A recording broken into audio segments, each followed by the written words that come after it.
আজকের ক্লাসটি নেওয়া হয়েছে ডব্লিউবিসিএস ফুল প্যাকেজ কোর্স থেকে। ডব্লিউবিসিএস ফুল প্যাকেজ কোর্স হলো ডব্লিউবিসিএস এর কম খরচে অন্যতম সেরা অনলাইন কোর্স, কারণ এখানে আমরা 1300 plus video, 300 plus chapter wise notes এবং 950 প্লাস মক টেস্টের মাধ্যমে ডব্লিউবিসিএস এর 100% সিলেবাস কভার করাচ্ছি। এছাড়াও এখানে যে সমস্ত ফিচার্স গুলো দেওয়া আছে সেইগুলো ফলো করলে ডব্লিউবিসিএস প্রিলিমস এবং মেনের জন্য আলাদা করে কিছু পড়ার দরকার হবে না। এখানে আমরা মোট 4টি সাবস্ক্রিপশনে অ্যাডমিশন করাচ্ছি। কোর্স সম্পর্কে বিশদে জানতে এবং অ্যাডমিশন নিতে ভিডিও ডেসক্রিপশনে দেওয়া লিঙ্ক ফলো করুন। তাহলে চলো আজকের ডব্লিউবিসিএস ফুল প্যাকেজ কোর্স থেকে নেওয়া এই ক্লাসটি শেষ পর্যন্ত আমরা দেখে নিই। Hello friends, welcome to MH education lab. So আজকে আমি তোমাদের সঙ্গে জন্য নিয়ে এসেছি আমাদের ইন্ডিয়ান ইকোনমির একটা ইম্পর্টেন্ট চ্যাপ্টার, যেটা হচ্ছে ন্যাশনাল ইনকাম। তার উপরে টোটাল 40টা কোশ্চেন অ্যান্সার আমি আজকে তোমাদের সঙ্গে আলোচনা করব। ঠিক আছে, তো কথা না বাড়ি আজকে ক্লাসটা শুরু করা যাক। প্রথম কোশ্চেন দেখো কি বলা হচ্ছে, which of the following institutions release the world economic Outlook report. World economic Outlook report, এই রিপোর্টটা কে রিলিজ করে, এই রিপোর্টটা কোন সংস্থা রিলিজ করে? সঠিক উত্তর কী হবে? সঠিক উত্তর হবে অপশান সি, IMF বা ইন্টারন্যাশনাল মনিটারি ফান্ড, শর্টে যেটাকে বলা হয় IMF। তোমাদের যদি কখনো জিজ্ঞেস করছে IMF কোথায় আছে, IMF আছে আমাদের আমেরিকাতে। IMF, ওয়ার্ল্ড ব্যাংক, এরা হচ্ছে সব কোথায় আছে? এরা সব হচ্ছে আমেরিকাতে আছে। 2 নম্বর question, which committee recommended the merger of regional rural banks বা RRB with their respective sponsor banks. আমাদের যে গ্রামীণ ব্যাংক, বাংলায় যেটাকে বলা হয় গ্রামীণ ব্যাংক, যেটা তোমরা জানো অনেকে হয়তো পরীক্ষা দাও, IBPS RRBর পরীক্ষা হয়, সেই RRBর সঙ্গে তাদের যে রেসপেক্টিভ যে স্পন্সর ব্যাংক, তাদের মার্জার করার জন্য কে বলেছিল, কোন কমিটি? সঠিক উত্তর হচ্ছে Khusro committee, the agricultural credit review committee, Khusro committee 1989 recommended the merger of regional rural banks with their respective sponsor banks. It highlighted the weakness of RRBs and their non-viability. Next 3 number question বলা হচ্ছে, which of the following institutions releases the World Economic Outlook Report? Actually কোশ্চেনটা repeat হয়ে গেছে, সঠিক উত্তর হবে option C, international monetary fund. 4 number question, which among the following is not a factor of production? কোনো কিছুকে প্রোডাকশান করতে গেলে তার যে জিনিসগুলো থাকে, কিছু কিছু ফ্যাক্টরস থাকে, এইগুলোর মধ্যে কোনটা সেই ফ্যাক্টরের মধ্যে পড়ে না? সঠিক উত্তর হবে অপশান ডি, ওয়েজেস। বাকি ল্যান্ড, লেবার, ক্যাপিটাল, এগুলো সব হচ্ছে আমার ফ্যাক্টর অফ প্রোডাকশানের মধ্যে পড়ে। এবং এই ফ্যাক্টর অফ প্রোডাকশানকে মাথায় রেখে বা সেগুলোকে ইনক্লুড করে আমরা যে কস্টটাকে বের করি সেটাকে বলা হয় ফ্যাক্টরড কস্ট। আরেকটা থাকে কি, একটা হচ্ছে মার্কেট প্রাইস। মার্কেট প্রাইস হচ্ছে কীরকম হয়? মার্কেট প্রাইস হচ্ছে কোনো একটা জিনিস কোনো কাস্টমার মার্কেটে যে দামে কিনছে, মার্কেট থেকে যে দামে কিনছে, সেটাকে বলা হচ্ছে মার্কেট প্রাইস।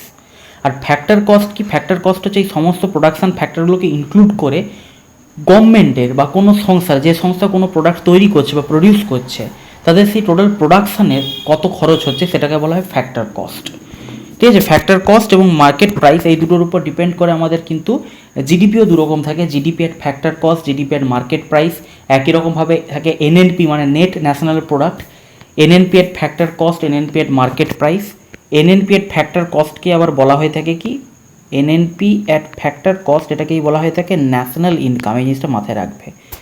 শর্টে যদি তোমাদের কোথাও জিজ্ঞেস করে ন্যাশনাল ইনকাম কি, বলে দেবে NNP at factor cost is equals to national income. আর দেখো এখানে তোমাদের একটা কথা বলি, ন্যাশনাল ইনকাম চ্যাপ্টারটা কিন্তু খুব ইম্পর্টেন্ট। এটা সম্বন্ধে তোমরা যদি আরও ডিটেলসে ক্লাস চাও, তোমরা কিন্তু কমেন্টে জানাতে পারো। নেক্সট 5 নম্বর কোশ্চেন হচ্ছে, which of the following is not a method to calculate gross domestic product, GDP. GDP বা গ্রস ডোমেস্টিক প্রোডাক্টকে ক্যালকুলেট করার মেথড এগুলোর মধ্যে কোনটা না? সঠিক উত্তর হচ্ছে friends option D, diminishing cost method. বাকি প্রোডাক্ট মেথড, ইনকাম মেথড এবং এক্সপেন্ডিচার মেথড, এই তিনটেই কিন্তু জিডিপি ক্যালকুলেশনের মেথড। নেক্সট 6 নম্বর কোশ্চেন বলা হচ্ছে, the total amount of income from economic activities across the country in a year is called. আমাদের দেশের মধ্যে সারা বছরে যে সব বিভিন্ন যে ইকোনমিক অ্যাক্টিভিটি হয়, তার থেকে আমাদের যে ইনকাম হয়, সেই ইনকামটাকে কী বলা হয়? সে টোটাল অ্যামাউন্ট যে ইনকাম, সেটাকে বলা হয় কি? সঠিক উত্তর হবে option B, national income.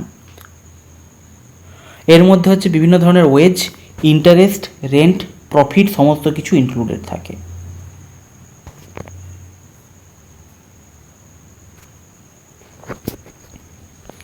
Next 7 number question, which of the following statement is correct?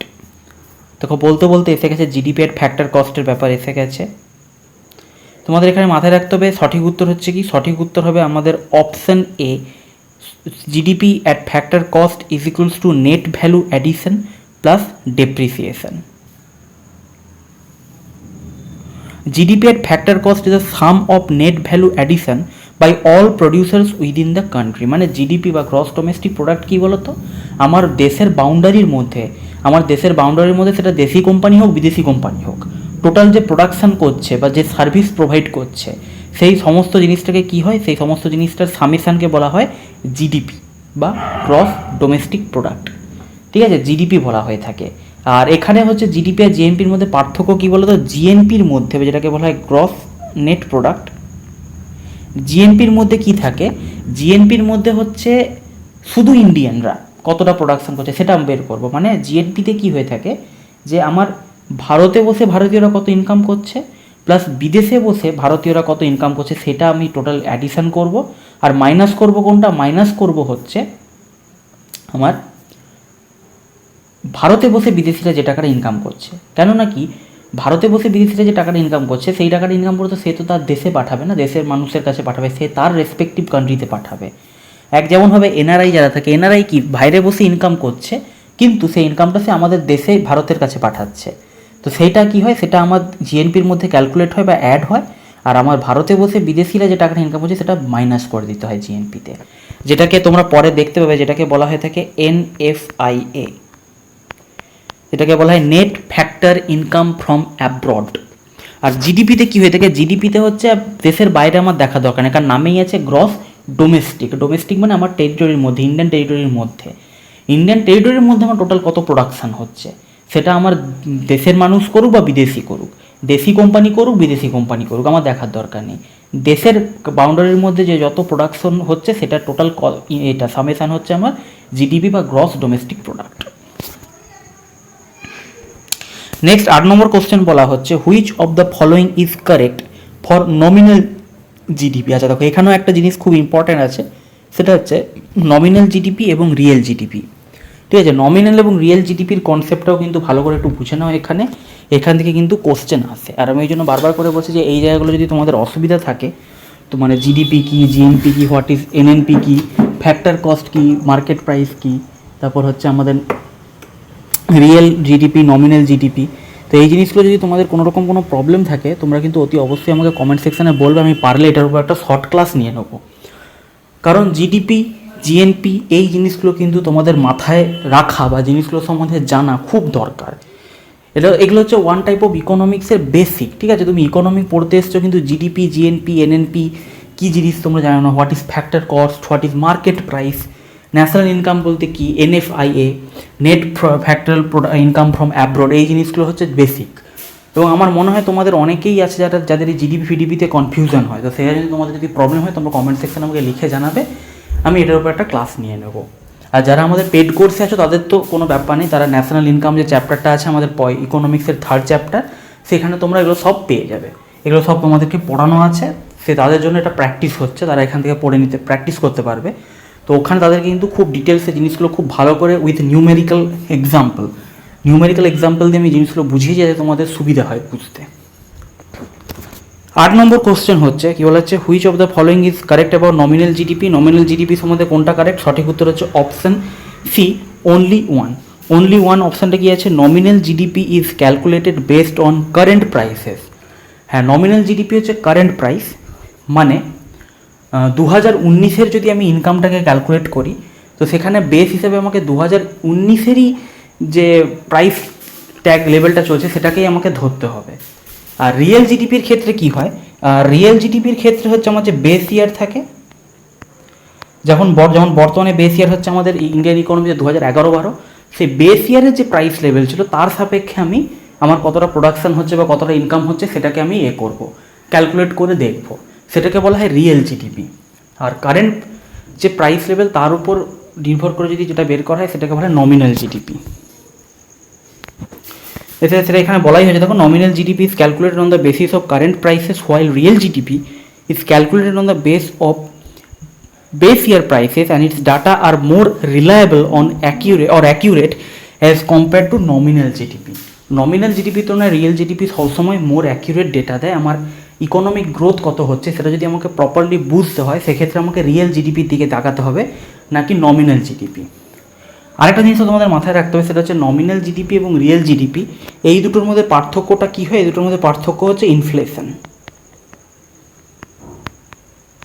ঠিক আছে, ইনফ্লেশন তোমরা জানো যে জিনিসপত্রের যে দাম বেড়ে যায় সেটাকে বলা হয় ইনফ্লেশন।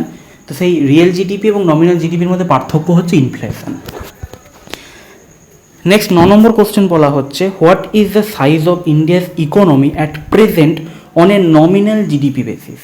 নমিনাল জিডিপি বেসিসের উপর ডিপেন্ড করে এখানে বলা হয় যে ইন্ডিয়ার কারেন্ট ইকোনমি কত। ইন্ডিয়ার কারেন্ট ইকোনমি হচ্ছে, অপশানে সঠিক উত্তর হবে 2.93 ট্রিলিয়ন ইউএস ডলার। বুঝতে পারছো, আমাদের সারা ওয়ার্ল্ডেরই আই থিঙ্ক ইকোনমি বোধহয় খুব বেশি হলে 10 থেকে 11 ট্রিলিয়ন ডলার হবে, সেখানে আমাদের ইন্ডিয়ার একার ইকোনমি 2.93 ট্রিলিয়ন ডলার। এটা হচ্ছে IMF এর 2019-এর যে রিপোর্ট সেটাতে এটা উঠে এসেছে, এবং currently India is the 5th largest economy in the world.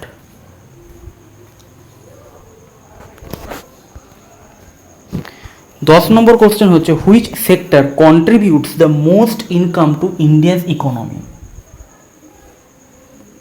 সঠিক উত্তর হচ্ছে option C, tertiary sector. Tertiary সেক্টরের মধ্যে কী কী পড়ে? Service sector, real estate, hotel, restaurant, telecommunication etcetera. Currently the service sector contributes 53.66% to Indian economy. Second place is occupied by secondary sector, that is about 31% of GDP. তো সব থেকে বেশি আছে টার্সিয়ারি সেক্টর থেকে, তারপরে আছে সেকেন্ডারি সেক্টর থেকে। 11 নম্বর question, till what time Indian economy want to become a $5 trillion economy. এখন 2.93 মানে প্রায় $3 ট্রিলিয়ন চলে গেছে। $5 ট্রিলিয়ন হতে চাইছে, এই টার্গেটটা কতদিনের মধ্যে অ্যাচিভ করতে চাইছে ইন্ডিয়া? সঠিক উত্তর হচ্ছে অপশন বি, 2024-25। এবং তার জন্য কি করতে হবে? 9% প্রতি বছরে গ্রোথ রেট ইন্ডিয়াকে দেখাতে হবে। যদিও কোভিড সিচুয়েশনের পরে এই টার্গেটটা আর অ্যাচিভ করা পসিবল হবে কি না সেটা এখনই বলা খুব মুশকিল। 12 নম্বর question, what is the base year for calculating India's GDP. আমাদের এক্ষুনি বলেছিলাম আমাদের এখন কারেন্ট বেস ইয়ার কত? বেস ইয়ার হচ্ছে সঠিক উত্তর অপশান সি, 2011-12। এর আগে কত ছিল? এর আগে ছিল 2004-05। কতদিন অন্তর অন্তর চেঞ্জ হয়? প্রতি 5 বছর অন্তর অন্তর চেঞ্জ হয়। কিন্তু 2017 এরপরে অ্যাকচুয়ালি 12 পরে 5 বছর পরে 2017-18-তে এটা রিভাইজ করার কথা ছিল, বাট সেটা করা হয়ে ওঠেনি, বিভিন্ন কারণে সেটা করা হয়ে ওঠেনি। এবার সেন্ট্রাল গভর্নমেন্ট এখন ওই জন্য রিভাইজ করতে চাইছে, 2017-18-তে এটাকে নিয়ে আসতে চাইছে, বাট এখন অবধি সেটা হয়ে ওঠেনি। আবার কেউ কেউ এখন বলছে যে 2017-18-তে যেহেতু অনেক দিন হলো ক্রস করে চলে এসেছে, 2017-18-কে এখন বেস ইয়ার করে আর লাভ নেই, একবারে 19-20 বা 20-21-কে আমরা বেস ইয়ার হিসেবে ধরে নেবো। এরকমও কিন্তু প্রস্তাব ধীরে ধীরে উঠে আসছে। তো ফাইনাল কি হয় যখন আপডেট পেয়ে যাবো, আমি আপডেট পেলে তোমাদেরকে অবশ্যই জানিয়ে দেবো। ততদিন অবধি মনে রাখবে যে আমাদের ইন্ডিয়ান কারেন্ট জিডিপির কারেন্ট বেস ইয়ার হচ্ছে 2011-12, এবং এর আগে ছিল 4-5, এবং নিয়ম হয়েছে এটা প্রতি 5 বছর অন্তর অন্তর অন্তর চেঞ্জ হওয়া উচিত।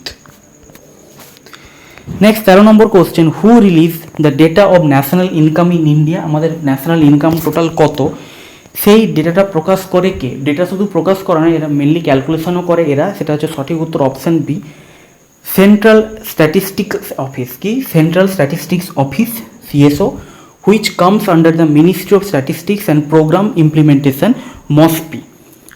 বেসিক্যালি মসপি হতে জোর দিচ্ছে যে আমাদের যেন ইন্ডিয়ান এটা বারবার ঘুরে যাচ্ছে, অটোটা টপ করে দিই। মসপি বেশি জোর দিচ্ছে যেন আমরা কারেন্ট বেস ইয়ারটাকে রিভিশন করি। সেন্ট্রাল গভর্নমেন্টের মধ্যে মসপি এটা বেশি জোর দিচ্ছে। Next 14 number question, the value of which work is added in the calculation of GDP. GDP বা গ্রস ডোমেস্টিক প্রোডাক্টের মধ্যে এইগুলোর মধ্যে যে অপশানগুলো আছে এর মধ্যে কোনটা অ্যাড হবে? কিসের ভ্যালু অ্যাড হবে? সঠিক উত্তর কি হবে? সঠিক উত্তর option D, construction of new house by an artisan, ঠিক আছে, the value of the construction of a new house is added to the calculation of GDP because it is a new production work in the economy. যখনই কোনো নতুন production কিছু হবে তখনই সেটা জিডিপির মধ্যে অ্যাড হয়ে যাবে।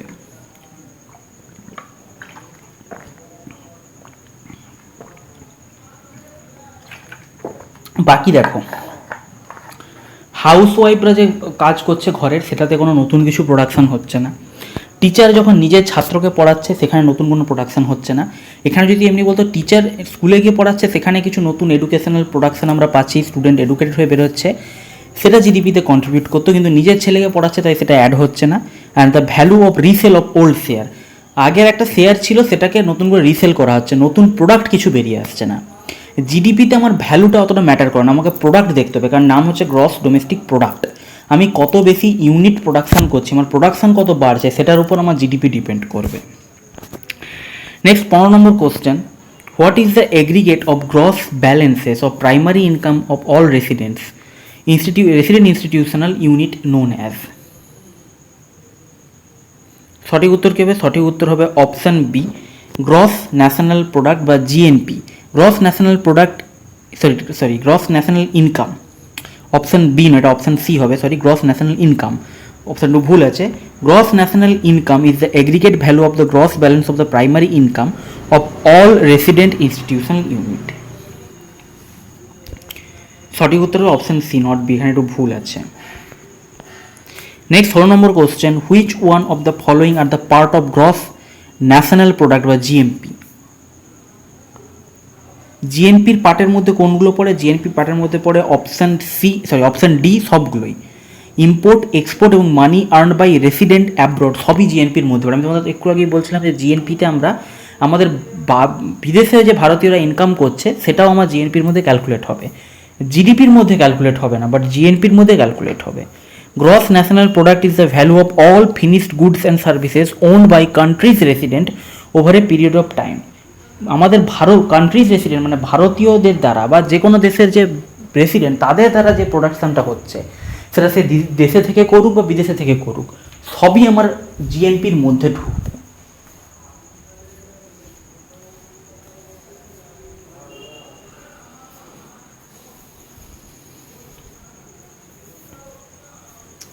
আর দেখো জিএনপি সমান কি বলা আছে? জিডিপি প্লাস এনআর বা এনআরআই যা বলবে, এনআরআই এ মানে তোমার হচ্ছে এনএফআই এ, এনআর বা এনএফআই এ সেম জিনিস। এনআর বা এনএফআই এ কী বলা আছে? Net receipts from abroad or inflows from abroad. Net receipts from abroad or inflows from abroad মানে বিদেশ থেকে যে পরিমাণ টাকা আসছে, কোথা থেকে আসছে? বিদেশে যে ভারতীয়রা আছে তারা ইনকাম করছে, মাইনাস এনপি। এনপি মানে হচ্ছে net payment outflow two foreign asset. মানে কি? মানে হচ্ছে আমার এখান থেকে ফরেনে যেটা আউটফ্লো হয়ে যাচ্ছে, ফরেনে যে টাকাটা চলে যাচ্ছে, কাদের দ্বারা চলে যাচ্ছে? আমাদের ভারতে বসে যে সমস্ত বিদেশিরা টাকা ইনকাম করছে তারা তাদের দেশে পাঠাচ্ছে, তাহলে সেটা কি হচ্ছে? আউটফ্লো হয়ে যাচ্ছে। তাহলে ইনফ্লো মাইনাস আউটফ্লো করে আমি যেটা পাচ্ছি জিডিপির সঙ্গে সেইটা যোগ করলে আমি পেয়ে যাবো কি? GNP. Next 17 number question, what causes the depreciation of a good? Depreciation মানে কি? ডেপ্রিসিয়েশন মানে হচ্ছে মূল্য যে কোনো একটা জিনিসের সময়ের সঙ্গে সঙ্গে কমে যায়, সেটাকে বলে ডেপ্রিসিয়েশন। এর সঠিক উত্তর, এটার অপশান কী হবে? এটা হচ্ছে option B, physical wear and tear. Depreciation of a good is a reduction in the value of an asset over time due in particular to wear and tear. It is a method of valuation. মানে যে কোনো জিনিস কী হয়, সময়ের সঙ্গে সঙ্গে কী হয়, তার ভ্যালু কমতে থাকে। তুমি আজকে একটা ফোন 10,000 টাকা দিয়ে কিনলে, 5 বছর পরে সেটার ভ্যালু কি 10,000 টাকা থাকবে? বিক্রি করবে মার্কেটে গিয়ে 2,000 টাকাও কেউ দেবে না। তো সেই রকম হচ্ছে ব্যাপার, যে এটাকে বলা যায় ডেপ্রিসিয়েশন, আমার মূল্য কমে যেতে থাকে। 18 নম্বর question, what is the difference between the gross value added and net value added? Gross value added বা যেটাকে বলা হয় জিভিএ এবং নেট ভ্যালু অ্যাডেড বা যেটাকে বলা হয় এনভিএ, এই দুটোর মধ্যে পার্থক্যটাকে কি বলা হয়? এই দুটোর মধ্যে পার্থক্যটাকে বলা হয় অপশান বি, সঠিক উত্তর হয়ে যাবে ডেপ্রিসিয়েশন। আর জিভিএ জিনিসটা কি? GVA is nothing but GDP plus subsidies, মানে যে সরকার যে ভর্তুকি দেয়, minus direct taxes and sale taxes. কি? ডাইরেক্ট সেলস মানে কি? ডাইরেক্ট ট্যাক্স এবং সেলস ট্যাক্স। ডাইরেক্ট ট্যাক্স কি? ডাইরেক্ট ট্যাক্স মানে হচ্ছে যে ট্যাক্সগুলো তুমি আলাদা করে তুমি পেমেন্ট করো, যেমন তোমার ধরো ইনকাম ট্যাক্স, তোমার প্রপার্টি যদি কিছু কেনো তার জন্য ট্যাক্স দিতে হয়, ওয়েলথ ট্যাক্স। তারপরে হচ্ছে তোমার বড় বড় কর্পোরেট অফিসরা কিছু ট্যাক্স, সেটাকে বলে কর্পোরেট ট্যাক্স। তুমি কোনো জিনিস এক জায়গা থেকে ওই জায়গায় বয়ে নিয়ে গেলে তার জন্য তোমাকে ট্রান্সপোর্ট ট্যাক্স দিতে হয়। এগুলো হচ্ছে ডাইরেক্ট ট্যাক্স। আর ইনডাইরেক্ট ট্যাক্স কী হয়? ইনডাইরেক্ট ট্যাক্স হচ্ছে কি, ইনডাইরেক্ট ট্যাক্স যেগুলো অলরেডি আমার মানে কি বলো ইনক্লুড হয়ে আসে। মানে আমি যখন কোনো একটা জিনিসকে পারচেস করি, আমার অলরেডি ইনডাইরেক্ট ট্যাক্সটা ইনক্লুড হয়ে আসে, আমি পারচেস করার সময় অটোমেটিক্যালি আমাকে দিতে হয়। For example GST. এখন যে কোনো জিনিস প্রাইস যখন আমরা কিনতে যাই, আমার প্রাইসের সঙ্গে জিএসটিটা ইনক্লুড হয়ে আসে, আলাদা করে আমাকে পেমেন্ট করতে হয় না। এটাকে বলা হয় কি এই ধরনের ট্যাক্সকে বলা হয় ইনডাইরেক্ট ট্যাক্স। আর ডাইরেক্ট ট্যাক্সকে আমাকে আলাদা করে পেমেন্ট করতে হয়। ইনকাম ট্যাক্স তোমাকে আলাদা করে পেমেন্ট করতে হবে। যারা গভর্নমেন্ট এমপ্লয়ি থাকে তাদেরকে কী করতে হয়, ওয়েস্ট বেঙ্গল ফাইন্যান্সে ওয়েবসাইটে নিজের পোর্টাল বানাতে হয়। সেখানে বছরের শেষে গিয়ে তাদেরকে দেখতে হয়, তাদের ক্যালকুলেশন এসে যায় যে কত আমার ট্যাক্স পড়ছে, সেই ট্যাক্সটা তাদেরকে পে করতে হয়। ঠিক আছে, এটা হচ্ছে ইনকাম ট্যাক্স, আমাকে আলাদা করে পেমেন্ট করতে হচ্ছে। আর এটা হচ্ছে এর জন্য ডাইরেক্ট ট্যাক্স। ইনডাইরেক্ট ট্যাক্স হচ্ছে কি, তুমি যদি খতিয়ে না দেখো তুমি বুঝতে পারবে না, কিন্তু তার মধ্যে ট্যাক্সটা ঢুকে যাচ্ছে, এটা হচ্ছে ইনডাইরেক্ট ট্যাক্স। তো সেই ডাইরেক্ট ট্যাক্স এবং সেলস যে ট্যাক্স থাকে সেটাকে মাইনাস করতে হবে, আর সাবসিডি বা ভর্তুকিকে যুক্ত করতে হবে। ভর্তুকি মানে জানো, গভর্নমেন্ট তোমার তরফ থেকে যে টাকা দেয়, এলপিজি গ্যাসে তুমি সাবসিডি পাও। এটাই হচ্ছে আমার জিডিপির সঙ্গে যোগ করা, বিয়োগ করে আমি পাচ্ছি জিভিএ। জিভিএকেও এক সময় ন্যাশনাল ইনকাম ক্যালকুলেশনের বেস হিসেবে ইউজ করা হতো, বাট ব্যাক ইন 2018-তে আরবিআই এই প্রসেসটাকে কী করে ডাম্প করে দেয়, বাদ দিয়ে দেয়। তারা বলে যে জিভিএর তুলনায় জিডিপি হচ্ছে মোর সায়েন্টিফিক ওয়ে ন্যাশনাল ইনকামকে ক্যালকুলেট করার, এবং তারা জিভিএটাকে বাদ দিয়ে দেয়। তাহলে জিভিএ এখন খুব একটা ইম্পর্টেন্ট না, কেন এটা অলরেডি ক্যান্সেল আউট হয়ে গেছে। নেক্সট 19 নম্বর কোশ্চেন বলা হচ্ছে, what is the formula for GDP ডিফ্লেটার? GDP ডিফ্লেটার বলে একটা জিনিস থাকে, হোয়াট ইজ জিডিপি ডিফ্লেটার? এখানে সেটাই জিজ্ঞেস করছে যে জিডিপি ডিফ্লেটারের ফর্মুলাটা কী হয়। এর ফর্মুলা কি? জিডিপি ডিফ্লেটারের ফর্মুলা হচ্ছে, সঠিক উত্তর কি option D, nominal GDP by real GDP. Nominal GDP এবং রিয়েল জিডিপির যে রেশিও, সেটাকে বলে GDP deflator. The GDP deflator measures price inflation in an economy. It measures the change in prices for all goods and the services produced in an economy. The GDP deflator is calculated by dividing nominal GDP by real GDP and multiplying by 100. তো inflation হবে, কারণ আমি তোদের এক্ষুনি বলছিলাম যে nominal GDP এবং real জিডিপির মধ্যে পার্থক্য অ্যাকচুয়ালি ইনফ্লেশন হয়। ইনফ্লেশনের কারণে কী হয়, নমিনাল এবং রিয়েল জিডিপির মধ্যে পার্থক্য আসে। নমিনাল এবং রিয়েল জিডিপির মধ্যে পার্থক্য যত বেশি হবে, বুঝতে হবে যে আমার সেই পার্টিকুলার দেশের ইকোনমিতে ইনফ্লেশন তত বেড়েছে, তাই এদের রেশিওতেও আমার ইনফ্লেশনই আমি বের করি। নেক্সট হচ্ছে 20 নম্বর question, what does decreasing contribution of agriculture to GDP signifies? জিডিপিতে এগ্রিকালচারের যে কন্ট্রিবিউশন, সেটা যে দিনকে দিন কমে যাচ্ছে, সেটার তাৎপর্যটা কী? সঠিক উত্তর হচ্ছে option C, country is becoming more developed. এটা ফ্যাক্ট। যত আমার এগ্রিকালচারের কন্ট্রিবিউশন থাকবে সেটা আমি বলছি না, বাট পার্সেন্টেজ হিসাবে, জিডিপিতে পার্সেন্টেজ হিসাবে তুমি যদি ক্যালকুলেট করতে যাও, তাহলে তোমার দেখা যাবে এগ্রিকালচারের পার্সেন্টেজটা যত কমতে থাকবে। এগ্রিকালচারের পার্সেন্টেজ তখনই কমবে যখন তোমার অন্যান্য ইন্ডাস্ট্রিয়াল সেক্টরের যে কন্ট্রিবিউশন সেটা বাড়বে। কারণ এগ্রিকালচার ওভারঅল দেখতে গেলে কখনো কমবে না, আমার দেশের খাবারের যা ডিমান্ড সেটা কখনো কমবে না, বাড়বে। অতএব সেটার সঙ্গে কোপ আপ করতে গেলে আমার এগ্রিকালচারের ওভারঅল প্রোডাকশানটা অবশ্যই বাড়বে, কিন্তু জিডিপিতে যে কন্ট্রিবিউশন সেই পার্সেন্টেজের হিসাবে যদি দেখি, তাহলে সেটা যদি আমার কমতে থাকে, তাহলে বুঝতে হবে আমার ইকোনমি ডেভেলপ করছে।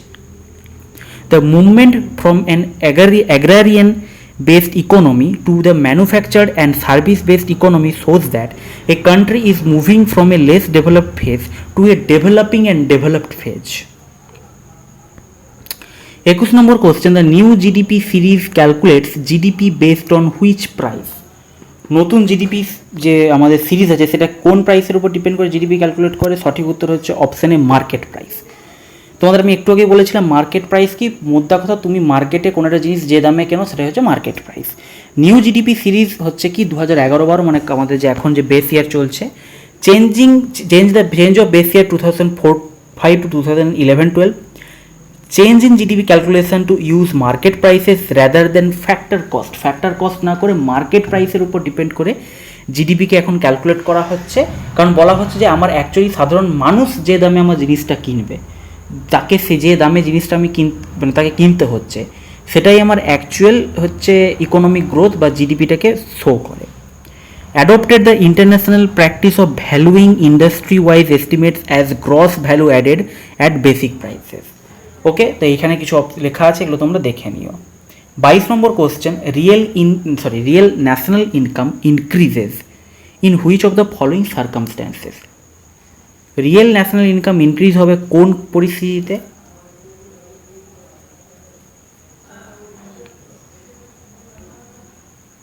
সঠিক উত্তর হচ্ছে option D, when the production of goods and service increases.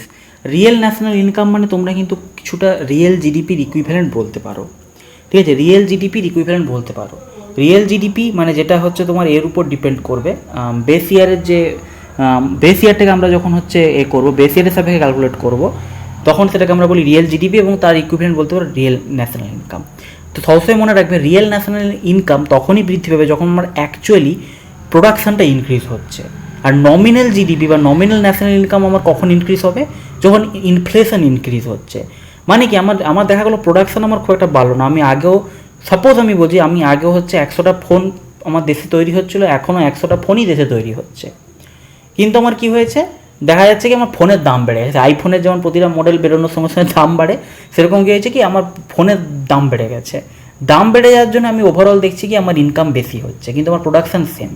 তো সেটা হচ্ছে কি যখন আমি নমিনাল জিডিপি ক্যালকুলেট করবো তখন দেখা যাবে যে আমার ইনফ্লেশনের জন্য আমি দেখা যাচ্ছে ইনকাম বেশি হচ্ছে, কিন্তু আমি যখন রিয়েল জিডিপিটাকে দেখতে যাব বা রিয়েল ন্যাশনাল ইনকাম দেখতে যাব তখন কিন্তু আমার প্রোডাকশানটা ম্যাটার করবে, নাকি আমি কত টাকা ইনকাম করছি সেখান থেকে, ঠিক আছে।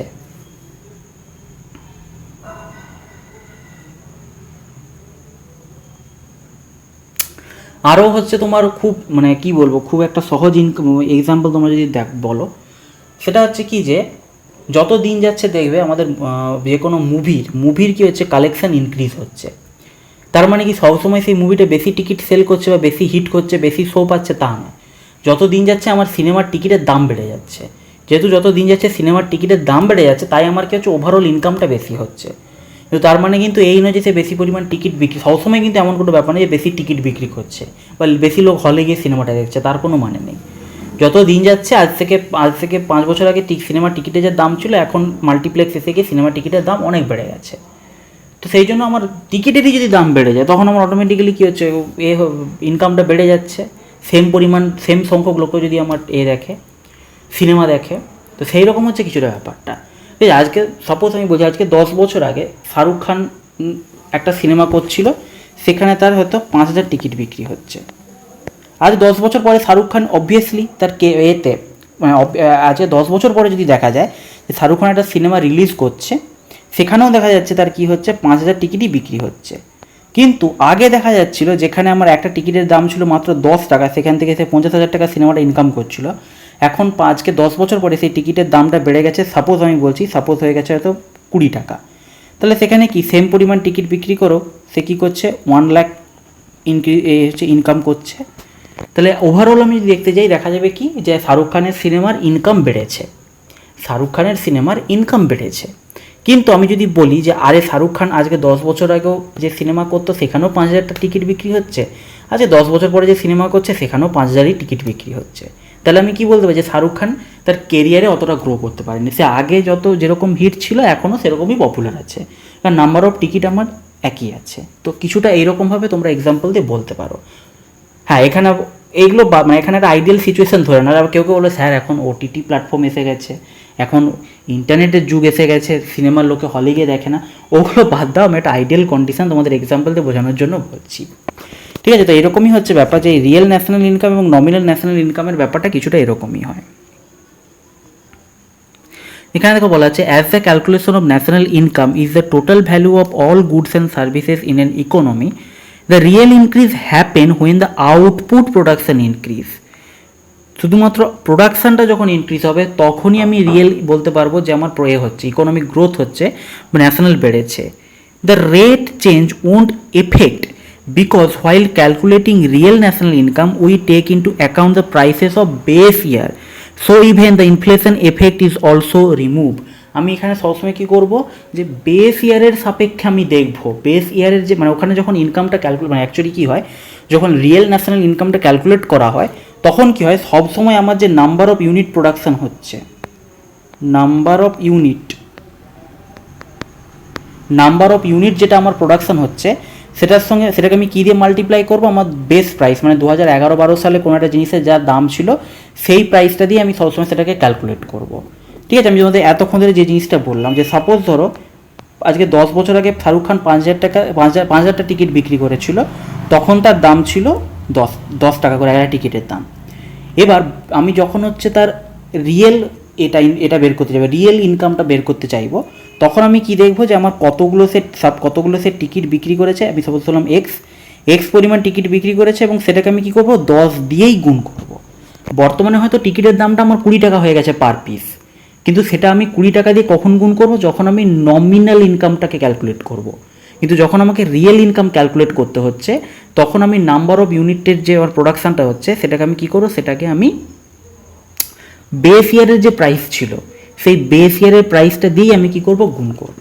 কী করব, বেস ইয়ারের প্রাইসটা দিয়ে আমি গুণ করব।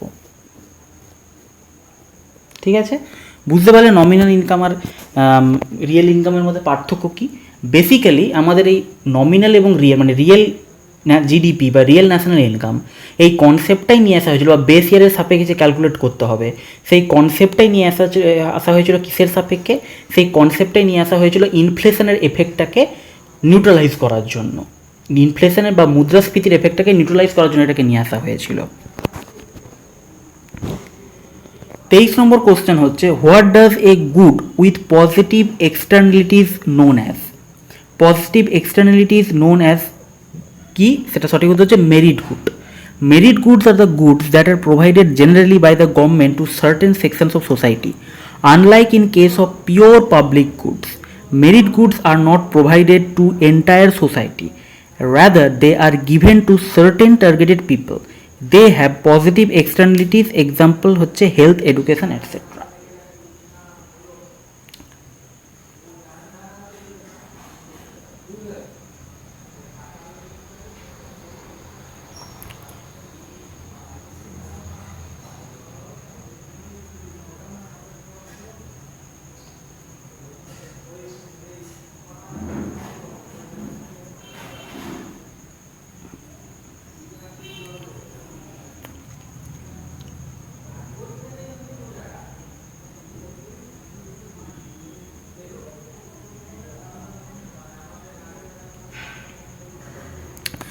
নেক্সট 24 নম্বর কোশ্চেন কি, 24 নম্বর question, the financial year in India.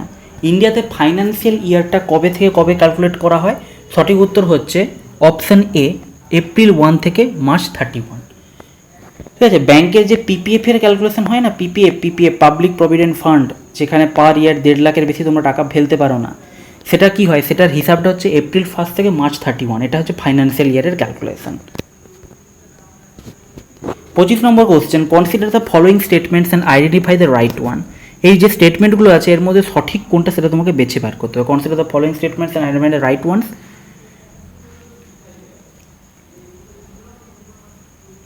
সঠিক উত্তর কী হবে? সঠিক উত্তর হবে option C, both. National income is the monetary value of all final goods and service produces, obviously. Depreciation is deducted from gross value to get net value, obviously. আমাদের একটু আগে বলছিলাম গ্রস ভ্যালু অ্যাডেড এবং net value added, এই দুটোর মধ্যে পার্থক্যটাই হচ্ছে depreciation. তাহলে দুটোই আমার সঠিক উত্তর হচ্ছে। 26 নম্বর কোশ্চেন কী বলা আছে দেখো, 26 নম্বর কোশ্চেন বলা আছে, এগেন কোনটা সঠিক তোমাদের বলেছে, তোমরা পড়ে নাও একটু।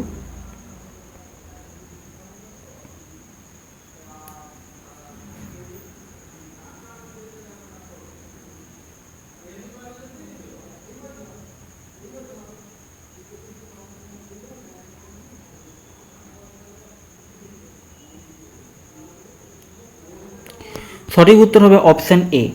অপশান এ হচ্ছে মানে while calculating GDP, income generated by foreigners in a country is taken into consideration, যেটা তোমাদের বারবার করে বলছিলাম জিডিপি আর জিএনপির মধ্যে পার্থক্য। 27 নম্বর question, net value of GDP after deducting depreciation from GDP is. সঠিক উত্তর কী হবে? এটা হবে option B, NDP, net domestic product.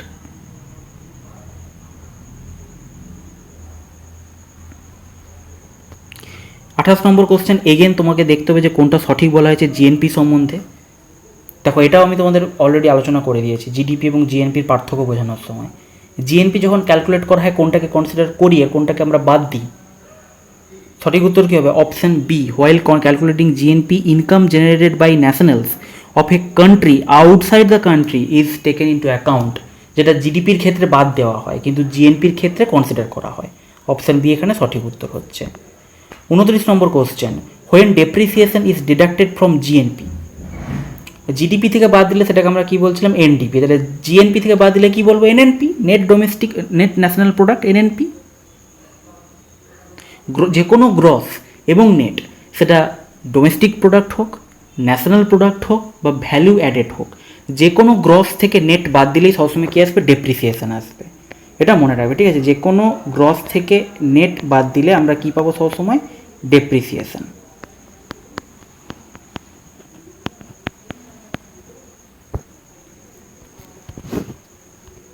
এটা বললাম তো, হ্যাঁ। 30 নম্বর question, the value of NNP at consumer point is, consumer point is nothing but factor, market price. Consumer point মানে মার্কেট প্রাইস, মানে কনজিউমারের পয়েন্ট অফ ভিউ থেকে। কনজিউমারের পয়েন্ট অফ ভিউ কী হবে? কনজিউমারকে যে টাকায় কিনতে হবে, কনজিউমারকে যে টাকায় কিনতে হবে সেটা কী হবে? সেটা হবে মার্কেট প্রাইস। সঠিক উত্তর হবে option B, NNP at market price. 31 number question, the value of national income adjusted for inflation is called. National income যেটাকে ইনফ্লেশনের সাপেক্ষে অ্যাডজাস্ট করা হয় সেটাকে কি বলা হয়? সেটাকে বলা হয় option D, real national income. ইনফ্লেশনের সাপেক্ষে অ্যাডজাস্ট করা বা ইনফ্লেশনের এফেক্টকে নিউট্রালাইজ করলে সেটা সবসময় কী হবে? Real national income or real GDP. আর সেটাকে কনসিডার না করলে বা নিউট্রালাইজ না করলে আসবে নমিনাল রিয়েল ইনকাম বা nominal GDP. 32 number question, again দেখো এখানে একটা কোশ্চেন আইডেন্টিফাই করতে দিয়েছে কোশ্চেন, কোনটা সঠিক হবে।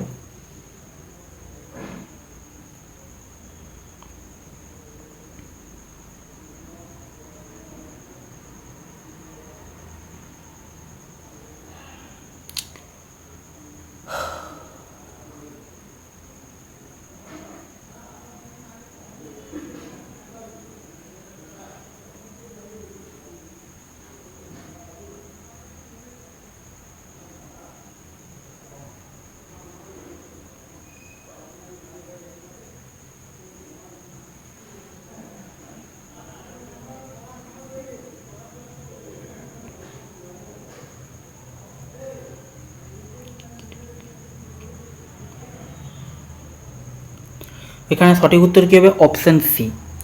কী হবে? অপশান সি মানে হচ্ছে both. Personal income refers to the income of individual of a country, সঠিক। Income at their disposal after paying direct taxes is called disposable income, এটাও সঠিক। ডাইরেক্ট ট্যাক্স মানে ইনকাম ট্যাক্স, ওয়েলথ ট্যাক্স, এইগুলো। 33 number question, which of the following is added to national income while calculating personal income. Personal income calculate করার সময় national ইনকামে কী add করা হয়? সঠিক উত্তর হবে কি? Option A, transfer payments to individuals. Personal income refers to the income of individuals of a country while transfer payments are added, the other three are subtracted. বাকি যে social security contribution, corporate tax এবং undistributed profit, এটাকে কী করা হয়? বাদ দিতে হয়। ট্রান্সফারে পেমেন্টস অফ ইন্ডিভিজুয়ালস এটাকে অ্যাড করতে হয়। 34 number question, consider the following statement and identify the right one.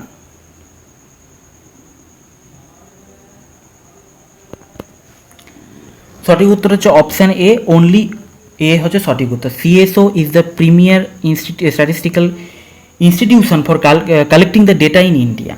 Central statistical organisation, যেটা এখন সেন্ট্রাল স্ট্যাটিস্টিক্যাল অফিস নামে রিনেম হয়ে গেছে, established in 1950 and is vested with the responsibility of national income estimation. It presents estimates once a year, not twice a year. ওই জন্য 2 নম্বরটা ভুল হচ্ছে। 35 number question, as per CSO classification which of the following does not fall under industrial sector.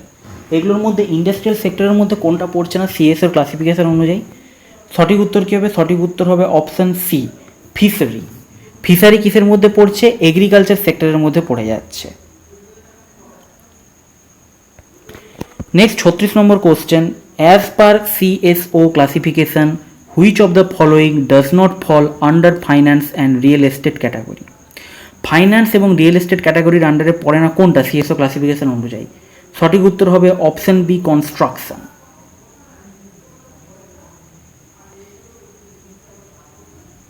এটা হচ্ছে industrial সেক্টরের আন্ডারে পড়ে। 37 number question, as per CSO classification which of the following does not fall under industrial sector? Industrial সেক্টরের মধ্যে কোনটা পড়ে না? সঠিক উত্তর option C, transport and communication. এটা হচ্ছে কিসের আন্ডারে পড়ে? ট্রান্সপোর্ট, কমিউনিকেশন অ্যান্ড ট্রেড ক্যাটাগরির আন্ডারে পড়ে, নাকি ইন্ডাস্ট্রিয়াল সেক্টরের আন্ডারে পড়ে। কোশ্চেন নাম্বার 38 এগেন, আচ্ছা এগেন এনআই মানে ন্যাশনাল ইনকাম, পিসিআই মানে পার্সোনাল কালেক্টেবল ইনকাম। সঠিক উত্তর হচ্ছে option C, both. The data for NI and PCI are collected at current prices and they are deflated using the deflator index to get value at constant price. This is done so because the national income can increase either due to increase in production of goods and services or in prices. 39 number question, the most appropriate measure of a country's economic growth. সঠিক উত্তর কি হবে? সঠিক উত্তর হবে option C, per capita income. Per capita ইনকামই কী করে? অ্যাকচুয়াল যে গ্রোথ সেটাকে ডিনোট করে। কী করে? পার ক্যাপিটা ইনকাম যেটা আছে, অ্যাকচুয়াল যে গ্রোথ সেটাকে ডিনোট করে কে? পার ক্যাপিটা ইনকাম। কারণ মাথা পিছু ইনকাম যত বাড়বে তত বুঝতে পারবে যে আমার কী হচ্ছে, দেশের মানুষের লাইফস্টাইল কী হচ্ছে, ইনক্রিজ করছে, এবং দেশের সাধারণ মানুষের লাইফস্টাইল যত ইনক্রিজ করবে তত আমার ইকোনমিক গ্রোথ হচ্ছে আমি প্রপারলি বুঝতে পারবো। আজকের লাস্ট কোশ্চেন একটা নিউমেরিক্যাল নয়, একটা হালকা conceptual question. A firm sell shares worth ₹1000 direct to individuals, this transaction will cause. একটা ফার্ম কী করেছে, 1000 টাকা যে শেয়ার সেটা কিছু মানুষকে বিক্রি করেছে, তাতে জিএনপি বাড়বে, কমবে, ন্যাশনাল ইনকাম বাড়বে, না কি হবে?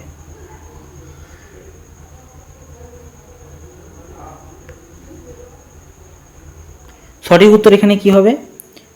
যাদের এখনও মানে কেউ যদি বলো যে আমি একটু ভেবে দেখতে চাই, ভিডিও পজ করে একটু ভেবে দেখতে পারো, তারপর অ্যান্সার করবে।